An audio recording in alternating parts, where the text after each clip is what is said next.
ఇద్దరితో కూడా అనుబంధం ఉంది. ఏంటి ఇద్దరి గురించి చెప్పాలి అంటే ఏం చెప్తారు? ఎందుకంటే చాలామంది విజయ్ గారు ముఖ్యమంత్రి అయిన తర్వాత పవన్ కళ్యాణ్ గారితో పోల్చడం, లేదంటే కొంత పోలిక తీసుకురావడం జనసేనకి, టీవీకేకి తీసుకొస్తున్న నేపథ్యంలో మీరేం చెప్తారు అసలు?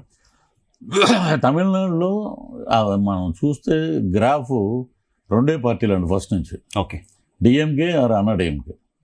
ఒకసారి వీళ్ళు రావాలి, ఒకసారి వాళ్ళు రావాలి, వీళ్ళ అవినీతి వాళ్ళ అవినీతి అని ఇసిగిపోయి ఉన్నారు ప్రజలు. They are waiting for alternative. యూత్లో అద్భుతమైన క్రేజ్ ఉన్న హీరో ఎవరంటే విజయ్ గారు. నేను చూశాను కదండి, నాట్ ఓన్లీ ఆయన 35 రోజులు తిరిగి ముఖ్యమంత్రి అయిపోలేదండి.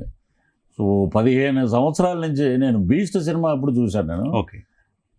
ఆయన షూటింగ్లోకి వచ్చి ఆ ఫ్లోర్ బయట ఒక 10,000 మంది 5,000 మంది కార్యకర్తలు, అందరూ students, doctors, lawyers, IPS officers అందరినీ కూర్చోబెట్టి వాళ్ళకి ఏది కావాలంటే తెప్పించి అలాగా ఆయన వాళ్ళకి అందరికీ హెల్ప్ చేసుకుంటూ వచ్చాడు. Is making one ground work చేసి ఎప్పుడైతే కొంతమంది యూత్ 18 ఇయర్స్ 19 ఇయర్స్ 20 ఇయర్స్ ఉన్న వాళ్ళందరికీ ఓటు హక్కు రాగానే వాళ్ళు ఏంటంటే మూకుముడిగా ఓటు చేశారు ఎగనెస్ట్ గవర్నమెంట్.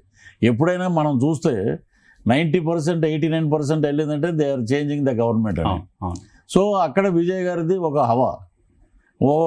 ఎవరో యూట్యూబ్లో పెట్టారండి, జగన్మోహన్ రెడ్డి గారి ఫోటో పెట్టుకుని విజయ్ గెలిచాడని. ఇమ్మీడియట్గా ఉంటారు కదా అటు ఇటు. విజయ్ గారిది నాది ఒక క్లోజ్ ఫోటో ఉంటుంది, అది పెట్టి పృథ్వీ ఫోటో పెట్టి విజయ్ గెలిచినట్ట ఏం మాట్లాడుతున్నారు మీరు?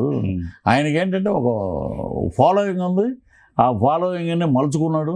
ఇప్పుడు గవర్నమెంట్ వచ్చి ఐ థింక్ 3 నెలలు అయి ఉంటుంది. అద్భుతంగా చేస్తున్నాడు అండి. మొన్న ఈ మధ్య మేము వెళ్ళొచ్చాము, షూటింగ్ చేస్తున్నాం. అక్కడ ఉన్న వాళ్ళందరినీ అడిగాను, ఈజ్ డూయింగ్ వెల్. ఆయన ఏమీ రాకపోయినా కూడా అన్నీ నేర్చుకుని చేస్తున్నాడు. అదే గొప్ప మార్పు అంటున్నారండి. అది చాలా బాగా చేస్తున్నాడు.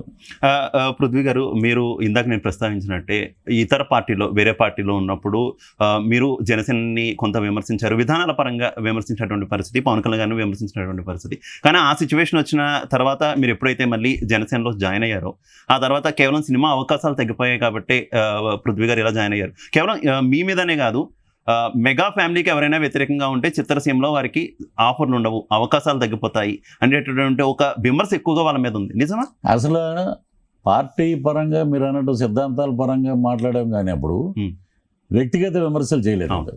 నేను చేయలేదు.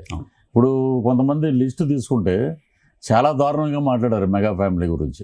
చాలామంది మీకు తెలిసే ఉంటుంది. వాళ్ళందరూ మెగా ఫ్యామిలీని విమర్శిస్తే సినిమాల్లో అవకాశాలు ఉండవు అనేది 100% తప్పు అన్నమాట. నేను వైసీపీలో ఉన్నప్పుడే చిరంజీవి గారిది సినిమా సురేందర్ రెడ్డి గారు డైరెక్ట్ చేశారండి. అది పేరు సైరా నరసింహారెడ్డి. దాంట్లో నాది ఇంపార్టెంట్ క్యారెక్టర్. అప్పుడు నేను వైసీపీ దీంట్లో ఉన్నా. నేను అప్పుడు ఎల్బీ స్టేడియంలో వెళ్ళాను ఫంక్షన్కి. పవన్ కళ్యాణ్ గారు ఉన్నారు, చిరంజీవి గారు ఉన్నారు. వీళ్ళందరి సమక్షంలో ఆయన ఇంట్రడక్షన్ చెప్పే అవకాశం నాకు వచ్చింది ఆ సినిమాలో. ఆయన వస్తున్నాడు ఇదిలో సింహారెడ్డి అని చెప్పి సైరా నరసింహారెడ్డి అని అద్భుతంగా చెప్పి ఆ క్యారెక్టర్ నాకు ఎవరుగా. సినిమా వేరు, రాజకీయం వేరండి. అది తప్పు. అది